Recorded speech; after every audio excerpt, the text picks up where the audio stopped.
Not all effort is equal. Some work stretches your mind and builds momentum. Other work just fills time. Deep work is where breakthroughs happen. Designing, strategizing, problem solving, writing something that actually changes things. Shallow work is the opposite. Quick replies, reports, check-ins that feel busy but leave no lasting mark. The difference isn't hours, it's intensity.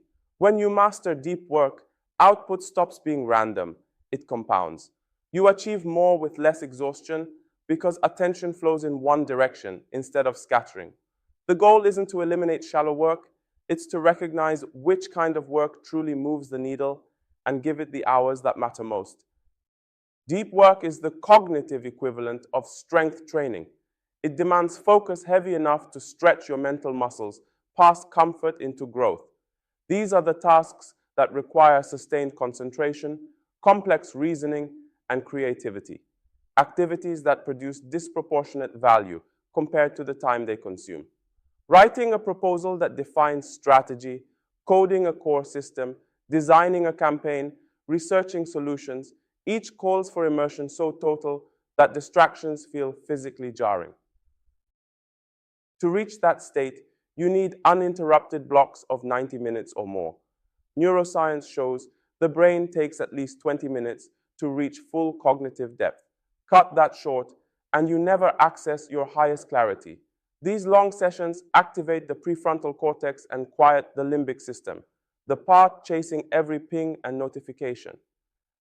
That's why deep work feels peaceful even when demanding. All your mental energy aligns on one target. Ask yourself, when was the last time you worked for an hour straight without checking anything? What could you create if you built that muscle daily? The goal isn't perfection.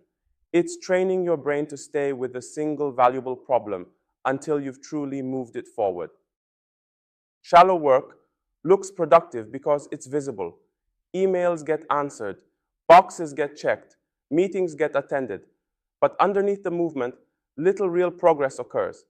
These are the tasks that can be taught quickly, done while distracted, and create minimal new value. They keep organizations running, but rarely move them forward. The danger is that shallow work feels urgent, while deep work feels optional.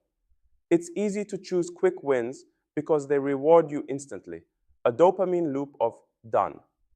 Meanwhile, your strategic projects, the ones that demand quiet and patience, slip to tomorrow's list. This imbalance creates the illusion of productivity while masking stagnation. Ask yourself, what percentage of your week creates true leverage? How much of your day is spent reacting versus building? Shallow work isn't evil, but it needs a container. When it floods your calendar unchecked, it drowns the kind of thinking that defines careers. Protect deep work like revenue, because it is. To manage what matters, you must first see it clearly. For 1 week, track everything you do that takes 15 minutes or more, planned or spontaneous. Use a spreadsheet, a notes app, even paper. At the end of each day, label every task as deep or shallow.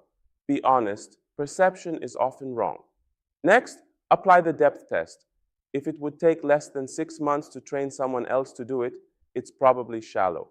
Then assign each task a score from 1 to 5. 1 being low cognitive depth, 5 being high strategic value. Once tagged, patterns jump out. You'll notice clusters of shallow work eating mornings or bleeding into evenings. The goal is balance, not elimination. Aim for about 60% deep work, enough to drive major outcomes while leaving room for essential maintenance. Start by trimming or automating a few low-value tasks each week. What meetings could shrink? What reports could batch? This audit isn't busy work, it's a mirror. You can't reclaim focus until you confront where it's leaking. You can't will your way into deep work. You must design for it. Begin by batching similar tasks, group emails, calls, or status updates into a single shallow block instead of scattering them through the day. Every switch between contexts costs energy. Minimize the number of transitions. Next, use technology as a shield rather than a thief. Automate what doesn't need thought. Schedulers for meetings, filters for messages, templates for recurring replies. Let systems handle the routine so your brain can handle the complex.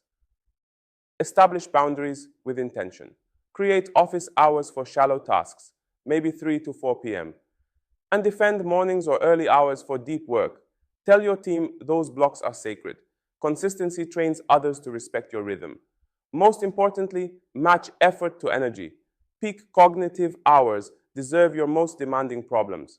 Save low energy times for the lightweight tasks that still need doing. Ask yourself at the end of the day, did I use my best energy on my best work? If not, tomorrow's design begins tonight. Structure isn't rigidity.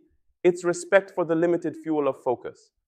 Deep work thrives when timing matches biology. Pay attention to your natural peaks, those hours when focus comes easily and ideas connect fast. Schedule your most demanding tasks there when energy and clarity align. Routine tasks fit better in low energy valleys when your brain craves lighter effort. To maintain stamina, add small resets. Stretch, hydrate, step outside, breathe deeply.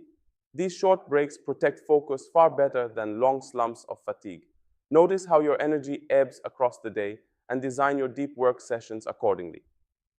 Then, close the loop. End each day with a brief review. Capture progress, note learnings, and mentally clock out. Ending clean sets you up to begin sharp tomorrow. In the following lesson, we'll take this alignment further, exploring energy management and focus throughout your day. You'll learn how to stabilize attention, balance output with recovery, and turn productivity into performance that lasts. The goal isn't just to work deeply, but to live deeply.